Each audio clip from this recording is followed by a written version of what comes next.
আসসালামু আলাইকুম। সবাই কেমন আছেন? আশা করি যে যেখানে আছেন সবাই অনেক ভালো আছেন এবং সুস্থ আছেন। আলহামদুলিল্লাহ আমরা অনেক ভালো আছি। ইনায়ামুজ ব্লগ থেকে আরও একটা নতুন দিনে নতুন ভিলেজ লাইফস্টাইল ব্লগ ভিডিও নিয়ে আপনাদের মাঝে চলে আসলাম। আশা করছি ভালো লাগবে। একটা লাইক দিয়ে পুরো ব্লগটির সাথেই থাকার অনুরোধ রইল। যদি নতুন হয়ে থাকেন চ্যানেলটি সাবস্ক্রাইব করে পাশে থাকা বেল আইকনে ক্লিক করে অল অপশনে ক্লিক করে রাখবেন, যাতে আপনাদের সময় সুযোগ মতো আপনারা আমার ভিডিওটি দেখে নিতে পারেন। তো এখন হচ্ছে সকালবেলা, সকালের চা নাস্তা করে দুপুরের জন্য রান্নাও করে নিচ্ছি। তো এখন আর কি যে আমি উঠান বাড়িঘর ঝাড়ু দেয়া, তারপর হচ্ছে হলুদ চুকা দেব। তো সকালবেলা আর কি চা নাস্তা করে সমস্ত কাজগুলো আমি আর কি গুছিয়ে নিব গোসল করার আগ পর্যন্ত। তো তারপরে গোসল করে খেয়ে নিব। তো সকালে আজ হচ্ছে খিচুড়ি রান্না করছি। এর আগের ভিডিওতে আপনাদের সাথে শেয়ার করছি সকালবেলার খিচুড়ি রান্না করতেছি, আর আগের দিন রাত্রে মাংস রান্না করছিলাম। তো যার জন্য এই যে এইটুকু আর কি পরে শেয়ার করতেছি আপনাদের সাথে, যেহেতু সারাদিন তো অনেক কাজই করি, তারপর আর কি সব কাজ কিন্তু একসাথে শেয়ার করবার গেলে যে কি কাজ করি আপনাদেরকে দেখাতে গেলে অনেকটাই বড় হয়ে যায় ভিডিও। তার জন্য কিন্তু সকালে আর আগের দিন বিকালের টুকু আর কি শেয়ার করছিলাম।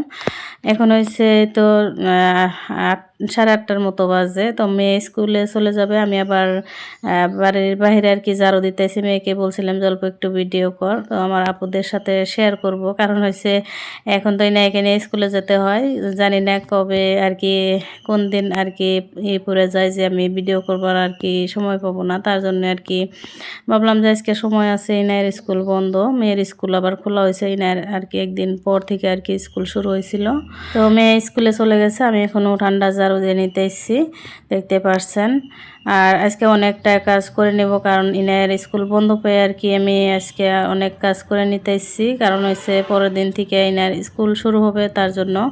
তো আমি তাড়াতাড়ি করে আর কি আমি উঠান বাড়িঘর ঝাড়ু দিয়ে নিতেছি। ইনায়ের আব্বু কিন্তু এখন পর্যন্ত দোকানে যাই নাই, দেরি করে আর কি গেতাইছে, যেহেতু বাড়িতে টুকিটাকি কাজ করে সকালবেলা, তার জন্য। ও ইনায়ের আব্বু খাওয়া দাওয়া করে চলে গেছে। এখন এই যে ইনায়া আর আরোহী আসছে, ওরা দুজন আর কি খালা বাগনি খেলা করবে। তো আরোহী হয়েছে আমার নাতিন হয় আর কি, বাস্তির মেয়ে। আর ইনায়া এক সময় নেই, ওরা আরোহী হয়েছে বড় 1-1.5 মাসে, আর হয়েছে ইনায়া অল্প ছোট। তো ওরা দুজন কিন্তু এক সমানই, দেখতে পারছেন। ওরা দুজন খেলা করার জন্য আর কি ফুল চাইতেছে, তো আমাকে বলতেছে ফুল করে দেওয়ার জন্য। তো ওদের দুজনের জন্য আর কি আমি ফুল ছিঁড়ে নিয়ে দিতেছি, ওরা খেলবে আর আমি কাজ করে নিব, দুজনে খেলা করবে।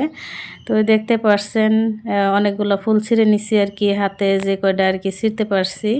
আসলে তো আমার ফুল ছিঁড়তে ইচ্ছা করে না, ফুল ছিঁড়তে আর কি অনেকটা কষ্ট হয়। তারপরেও কিন্তু বাচ্চাদের যে ফুল দিয়ে খেলবে, তো এই অনেকগুলো ফুল ছিঁড়ছি। আর আমার বারান্দার ফুল আছিল কিন্তু অনেক, আরোহী আর কি ছিঁড়ে ছিঁড়ে খেলা করে। ইনায় অত একটা ছিঁড়ে না, আরোহী তো আর বুঝতে পারে না ও, তো আর কি ও ছিঁড়ে নিচ্ছে। ইনায় ডরায় আর কি আমাকে দেখে, আরোহী আর কি ডরায় না, জানে যে নানু কিছু বলবে না, তার জন্য। তো এই যে দুইজনে আর কি খেলা করতেছে। এখানে দেখেন মাশাআল্লাহ একটা গোলাপ ফুল ফুটছে, অনেকটাই সুন্দর দেখা যেতেছে, তো আপনাদেরকেও দেখাই দিলাম। তারপরে যে হলুদ বের করে দিতেছি, রোদ উঠছে, তো উঠান আমি ঝাড়ু দিয়ে নিলাম যে হলুদ শুকা দিব যার জন্যে। আর সকালবেলা দেখা যায় যে বাড়িঘর পরিষ্কার না থাকলে কিন্তু সারাদিন ভালো লাগে না কাজ করেও, যার জন্য আমি রান্না করে রোদের মধ্যে আর কি উঠান বাড়িঘর ঝাড়ু দিয়ে নিলাম। তো হলুদ গুঁড়ো আর কি আমি ছড়াই দেবো একাই আর কি, এইভাবে আমি টাইনা হেঁচড়ে আর কি বের করি, কারণ কাকে ডাকতে যাব একাই বের করা যায়। যেহেতু যে বস্তার বানাই নিছি আমি, এটার মধ্যে আর কি শুকাতে দিচ্ছি।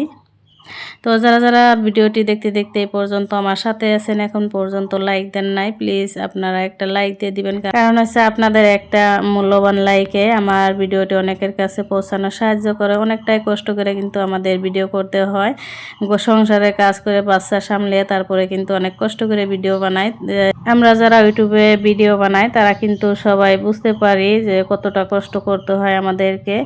তো জানি না কেন আপুরা লাইক দিতে চায় না। তো অনেক আপুরাই আছে লাইক দিয়ে আমার পুরো ভিডিওটি দেখে নেয়, অনেকে অনেক ভালোবাসা দেয়, সুন্দর সুন্দর কমেন্ট করে যায়। আমি কিন্তু সবার ভিডিওতে আর কি লাইক দিয়ে দেখে নেই। তো অনেকে কমেন্ট করি, জানি না আপুরা দেখে না নাই, তারপরেও কিন্তু আমি যে আপুদেরকে লাইক করি, তারপরেও আমি যদি করি সেগুলো আর কি পাই না।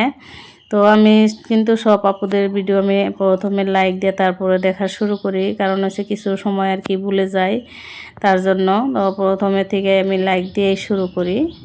তো এই তো আমি রান্নাঘর, আমাদের রুমটা আর হচ্ছে বারান্দাটাও মুছে নিচ্ছি, আর হচ্ছে এখন রান্নাঘরটা মুছে নিতেছি, আর সাথে কাপড়ও ধুয়ে নিতেছি। ইনায়ের খাতা, ছোট ছোট খাতা, কারণ হচ্ছে কালকে থেকে আবার ইনায়ের স্কুল শুরু হবে, যার জন্য কিন্তু আমি সমস্ত কাজ আর কি গুছাই নিতেছি, করে নিতেছি, কারণ সময় পাবো না তার জন্য। তো এই যে বারান্দা থেকে নামার সময় আর কি পরে যেতে নিয়েছিলাম, তো অনেক তাড়াতাড়ি করে আর কি কাজগুলো গুছাই নিতেছি। আর এই দেখতে পাচ্ছেন হলুদ আমি কিন্তু আবারও এখানে করে রাখছি, ডাইকে রাখছি, কারণ রোদের মধ্যেও কিন্তু অল্প অল্প বৃষ্টি পড়তেছিল, তার জন্যে আবারও আমি ছড়াইয়া দিছি, হলুদগুলা শুকাতে দিছি। তারপরে এই যে গা গোসল করে এখন চলে আসছি একটা লেবু পাড়ার জন্য, কারণ খিচুড়ি আর মাংস দিয়ে লেবু না খাইলে কিন্তু ভালো লাগে না, লেবু দেখাইতে অনেকটাই ভালো লাগে, তার জন্যে আমাদের গাছ থেকে একটা লেবু নিব। আর এখানে দেখতে পাচ্ছেন কত সুন্দর ফুল ফুটছে গাছটাতে। তো ওই গাছটাতে আর কি বছরে একবার করে ফুল ফুটে, আর দেখতে অনেকই ভালো লাগে। তো এই নারাব্বু গাছগুলা অনেকগুলো গাছ আছে, কাইটা দিছে, আদারি আছে। তো লেবু দেখি যে আর কি নষ্ট হয়ে গেতেছে, কারণ বৃষ্টি পরে পানি জমা হয়ে থাকে, তার জন্য। তো একটা আর কি পাকা পাকা লেবু হইতেছে, হলুদ কালার হইতেছে, তো ওই লেবুটাই আর কি আমি ছিঁড়ে নিয়ে আসলাম। তো এখন আমি আর ইনা খেয়ে নিব। যারা যারা এই পর্যন্ত আমার সাথে আছেন তাদেরকে অসংখ্য ধন্যবাদ। সবার সুস্থতা কামনা করে আজকে এখানে বিদায় নিচ্ছি। সবাই ভালো থাকেন, সুস্থ থাকেন। আল্লাহ হাফিজ।